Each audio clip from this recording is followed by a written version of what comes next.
یعنی یہود قتل کی سازشوں اور ملزموں کو قتل کرنے میں بڑے دلیر واقع ہوئے تھے، مگر جب جہاد کا موقع ہے تو ایسی بزدلی دکھائی کہ اپنی جگہ سے ہلنے کا نام ہی نہیں لے رہے، جس کا یہ نتیجہ نکالا جا سکتا ہے یہ سب ان کا مکر و فریب ہے، ان کی چالیں ہیں۔ دور نبوی میں بھی مدینے کے یہودوں کی بالکل یہی صورتحال تھی۔ اب حابیل اور قابیل کا تنازع کس بات پر تھا؟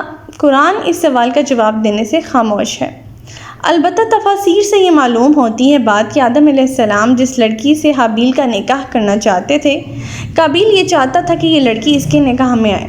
اس کا یہ مطالبہ کیونکہ بے انصافی کی بنیاد پر تھا، لہٰذا اسے تسلیم نہ کیا گیا۔ اس سے قابیل بہت زیادہ طیش میں آ گیا، جس کا حل سیدنا آدم علیہ السلام نے یہ پیش کیا کہ دونوں اللہ کے حضور قربانی پیش کرو۔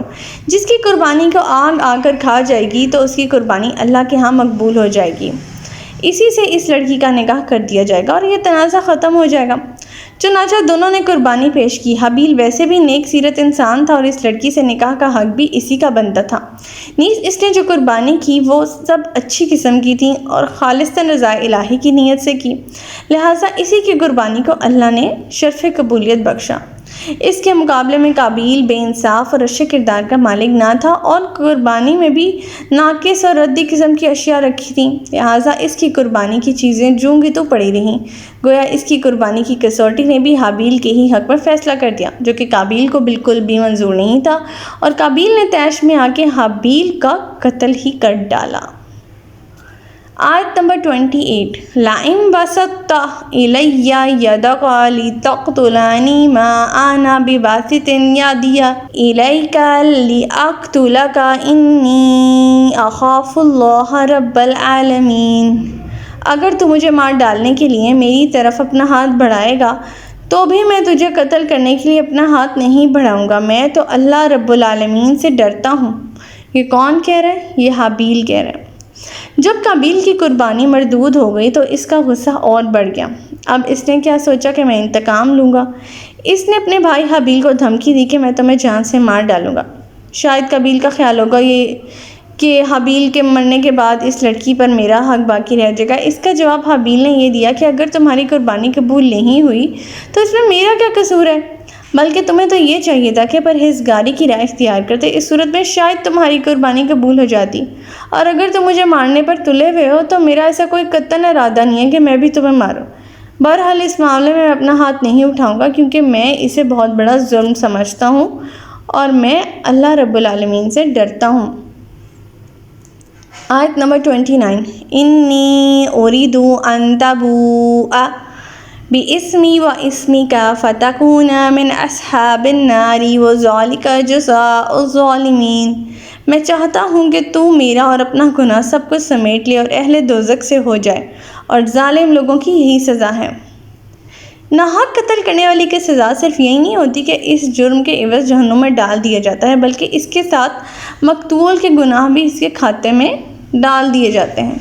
چنانچہ سیدنا ابو بکر صدیق رضی اللہ تعالیٰ عنہ فرماتے ہیں کہ ایک شخص آپ سے پوچھا، یا رسول اللہ صلی اللہ علیہ وسلم، اگر مجھے 2 لشکروں یا 2 صفوں میں سے کسی ایک صف میں زبردستی لا جائے، پھر کسی شخص کی تلوار میری گردن اڑا دے یا پھر کسی کا تیر مجھے مار ڈالے، آپ صلی اللہ علیہ وسلم نے فرمایا، قاتل اپنے اور تیرے گناہ سمیٹ کر اللہ کے پاس آئے گا اور وہ جہنمی ہے، اور تم پر کوئی گناہ نہیں، اور یہ مسلم کی حدیث ہے۔ یعنی قیامت کے دن ظالم کی نیکیاں مظلوم کو دے دی جائیں گی، اور اگر اس کے پاس نیکیاں نہیں ہوں گی تو مظلوم کی برائیاں اس پر تھوپ دی جائیں گی۔ آیت نمبر 30۔ فَطَوَّعَتْ لَهُ نَفْسُهُ قَتْلَ أَخِيهِ فَقَتَلَهُ فَأَصْبَحَ مِنَ الْخَاسِرِينَ۔ بالآخر دوسرے کو اس کے نفس نے اپنے بھائی کے قتل پر آمادہ کر ہی لیا، چنانچہ اسے مار ڈالا اور نقصان اٹھانے والوں میں سے ہو گیا۔ قابیل نے اپنے بھائی کی باتیں سنی تو ان پر غور اگر وہ کرتا تو شاید وہ پرہیزگار ہو جاتا، لیکن اس نے فیصلہ کر لیا کہ حابیل زندہ رہے گا تو اس کا نکاح اس لڑکی سے نہیں ہو سکتا، لہٰذا اسے ختم کر دینے میں ہی عافیت ہے، اور نفس کے شیطان نے اسے سرسبز باغ دکھائے اور اسے اس بات پر آمادہ کر دیا وہ اپنے بھائی کا قصہ پاک کر دے۔ پھر اس نے کیا کیا کہ مار ڈالا اس کو، حابیل کو۔ اس پر ایک طرف سے لعنت اور پھٹکار پڑنے لگی۔ ایسے نیک سیرت اور شفیق بھائی کو اس نے بے قصور مار ڈالا اور آخرت میں جو اس کے لیے سزا ہے وہ تو اسے مل کر ہی رہے گی۔ تو ہمارا آج کا سبق یہیں تک تھا۔ اللہ تعالیٰ سے دعا ہے کہ اللہ تعالیٰ قرآن پاک کے احکامات پر ہمیں عمل پیرا ہونے کی توفیق عطا فرمائے۔ اللہ تعالیٰ سے دعا ہے کہ اللہ پاک ہمیں ہدایت دے کہ جس کے بعد گمراہی نہ ہو۔ ربنا لا تزغ قلوبنا بعد إذ هديتنا وهب لنا من لدنك رحمة إنك أنت الوهاب سبحانك اللهم وبحمدك أستغفرك وأتوب إليك۔ السلام علیکم ورحمۃ اللہ وبرکاتہ۔